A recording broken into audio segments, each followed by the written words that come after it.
These are my tips for success, as I already said. That's the topic I got handed. I'm not a very successful man, but I'm going to pretend to be for this. If you follow these tips, you too can find a giant check in the trash and pose with it for a picture. Awesome. So anyway, the first tip to being successful at anything, it doesn't matter what the thing is, you got to put in effort, you got to put in work. This right here, these are my school GPAs. I've got the Valencia GPA, which is the school I go to. It's 3.2. 3.2 is good for me. That's fine. Yours might have been better. I don't care. My first attempt at college, I failed everything. This, you're looking at it right now, it wasn't 2019. That's just when the credits got transferred in. The credits, because they're all failed. Unfortunately, they're still on my transcript. And the only difference is I just hand in all my assignments now. The first time I went, I didn't do any work. You fail when you don't do any work. When you don't show up, you just fail. So that's like the baseline. You got to do that to be successful in anything. The next thing, which is just as important, is you need to focus on what you're actually trying to get good at. So this is my YouTube channel, as you know. You're on it right now, so obviously you know. It is my main thing. This is what I spend most of my time doing. I got a couple other things I do, but this is like the main one. A lot of times I spend time in like YouTuber circles and people ask me for advice and I talk to them and I hear things like, help, I have no ideas. I have no idea what I want to do, so to give me ideas to make videos about. Or they're asking like what editing software they should use, and which doesn't matter. It's whatever you can get your hands on is what you should use. Or should I get a DSLR camera, or is my phone good? What's the best microphone? Or I have 500 subscribers and this video got 20,000 views. Is that good? Well, they're just like fishing for you to tell you that that's good. None of these things matter at all.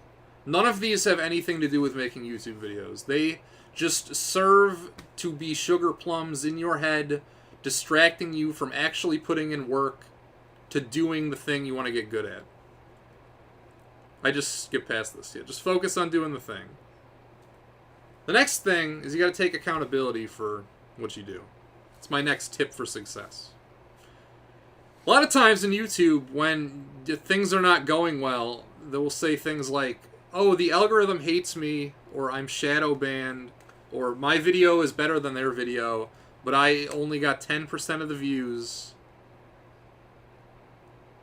I mean, yes, obviously there are times when you get going that you need to adjust your quality, but I'm talking like preventative. Like before they're even making a video, they're just like, hey guys, talking about like monetization or some shit. When they posted like one Minecraft Let's Play, they got 10 views. I got 25 dislikes, and I normally only get 2. You know Frame Rater? He just like quit recently. And I was like, why'd he quit?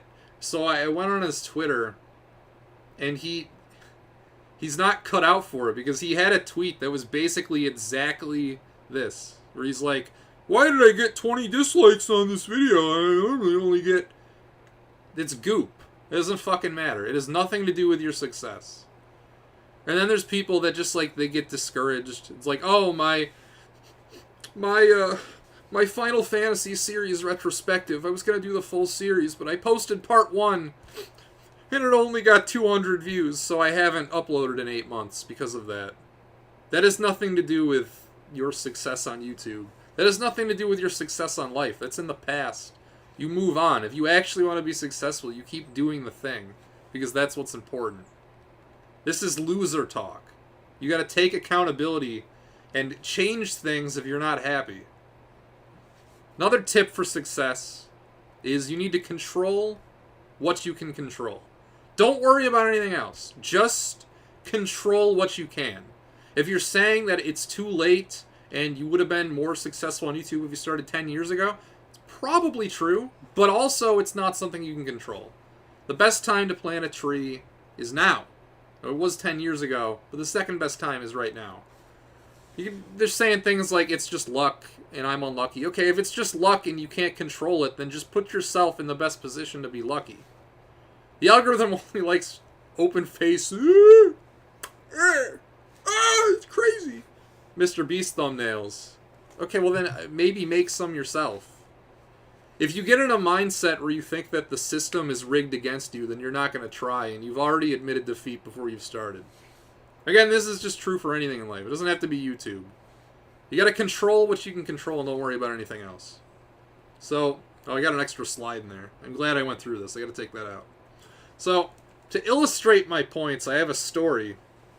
I wrote a story. There's actually a portion of this assignment that is a written paper. All the written paper is this story. I wrote a short story and handed that in as my paper. Hopefully I don't get a 0 for that. This is Amy. This is Chloe. They have some, like, trash tier job. They both work at Walmart. But they both have a shared dream that they want to be a baker. They want to be a professional baker. They both want to do this. So, one day, Amy says she's going to go home and she's going to bake a cake. But Chloe is like, well, you don't know anything about baking cakes. That's stupid. But Amy's like, oh, that's alright. You know, I'm just going to do it. I'm just going to do it and see what happens. So she goes home. Oh, yeah, meanwhile, Chloe's got all these, like, thoughts that don't matter and just serve to impede her actually focusing on baking cakes. Like, what spoon should I use? What if after I make cakes, nobody wants to eat my cakes? What if I don't make money after I've baked my cakes? Things that have nothing to do with actually baking cakes. They're just dancing in her head, getting her to stop. So Amy goes home and she bakes a cake and it's terrible. It's barely even food. There's raw eggs swimming in it. It's uneven. It's lumpy. It's a piece of shit. But it's her cake and she went home and did it. Meanwhile, Chloe goes home and she watches YouTube videos about baking cakes all night. She watches shit like, this is the best temperature to bake your cake at. And these are the top 10 spoons to bake in your cake. And she's looking up, like, what cakes are good to start with if you're a beginner. She's questioning if her oven will even work. And then a week later, Amy has been at home baking cakes all week. She has now baked 7 cakes. They're still not great for a while, but then on the 7th cake, she actually turns out a pretty good one. This looks good. I'd eat this. Meanwhile, Chloe still hasn't baked anything because she needs to be in the right mood, and she's just sitting around watching Martha Stewart, and she's trying to figure out what brand of pots and pans she needs, and she's baked nothing. And then a month later, Amy has now baked 30-something cakes. She's just been baking cakes every single day. So now she's pretty good. She's good enough that she is confidently sharing them with people. And this one's, like, amazing. He made it for this, what is this, Soy Face? Soy Jack? Wojak? I don't know. He made it for his birthday. And he thinks it's delicious. Meanwhile, Chloe still hasn't baked anything because she's decided that she's not going to until she saves up money for 6 months to buy this really fancy cake baking oven. And she needs all this, like, prosumer-grade equipment before she'll even start. And she hasn't decided what eggs she's going to use. And you get my point. This is a little heavy-handed. So then 6 months later, Amy has now baked hundreds of cakes. And she's now selling them to people. And she's making more money doing this than she does at Walmart. Meanwhile, Chloe has now finally baked her first cake after saving up for months and doing research, and watching... Chloe stopped Trump won. That's funny. She never started baking. She's been watching YouTube videos about baking the whole time. So she made one cake and it's bad. It's like Amy's first cake. You start out and your cakes are bad. But she feeds it to some guy anyway and is asking if it's good. If you're asking if something is good, you're fucking cooked. No matter what it is. Nobody's ever going to give it to you straight. If something sucks, nobody's going to tell you it sucks. Nobody in your life is going to be like, yeah, that's terrible. Don't do that. They're just going to take the easiest way out. They're gonna agree. That was all right. Good job, Chloe. Give her a little pat on the head. That's what's gonna happen. And then a year later, Amy is now opening up a cake restaurant, and Chloe still works at Walmart. Then one day, Amy goes to visit Chloe and asks her about her baking, and then she goes, "Oh, I'm just so burnt out, and baking cakes is just luck, and we can't all be lucky like you, Amy.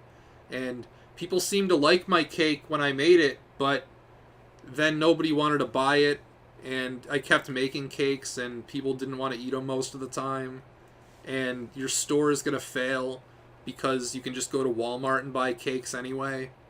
You see, Amy put in the effort and the work, and she focused on doing the thing. Meanwhile, Chloe didn't take accountability and thought about other bullshit that doesn't matter. All you're getting out of this is you want cheesecake? I'm sorry. I'm sorry it didn't land for you. Well, anyway, it's over. Thanks for listening. Those are my tips for success. Focus on doing what you want to get good at is the main thing, and you'll be successful.